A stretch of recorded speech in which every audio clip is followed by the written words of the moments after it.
Canadian Prime Minister Justin Trudeau attended last night's performance, and he invited some special guests, including first daughter Ivanka Trump. You hope that you'll invite her father to come see the play. I think so. I think one of the challenges that I've had over the past few months, and one of the responsibilities of any Canadian Prime Minister, is highlighting just how close the relationship is between Canada and the United States. And I think this story encapsulates so much what we've shared through great times and also through extraordinarily tragic times.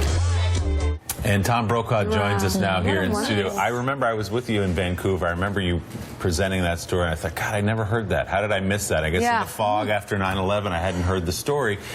And it turns out there were some other people noticing, the people who put this show together. Yeah. Well, I must say, when we went to Gander to do it, I had no idea what we were getting into. We put the story on the air, the Vancouver Olympics. I have never in my very long career had a public reaction like that in Canada, in this country, because it spoke to what people really feel in their hearts. We all have to help each other here. There were no Republicans, no Democrats, no Tea Party people. There were a little town of Gander saying, we do it out of love. We got to help these people. And it's a message I don't think that ever dies, quite honestly. I've now seen the show twice, and I'm still very moved by it. And I can't get cynical about it. I felt the same thing just watching the piece. I want to go see the show, and I do want to remember those moments where we all came together. I think it actually does restore a lot of hope in tough times. And Tom, a very good example of how they handle it, though. The mayor says, look, this is what we do. We help each other. I've been in Gander. In that area, and they are can-do.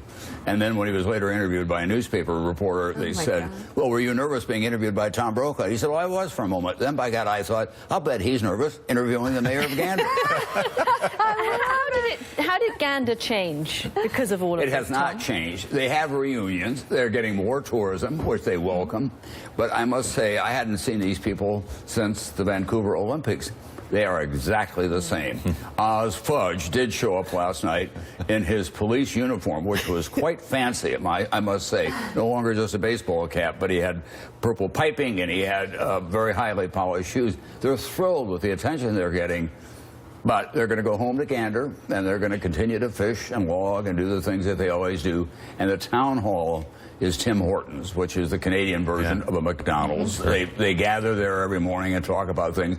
They do now have 3 Tim Hortons. They used to have just 1, so they're doing well. So the town doubled its size that day that the planes landed? Or Gander itself?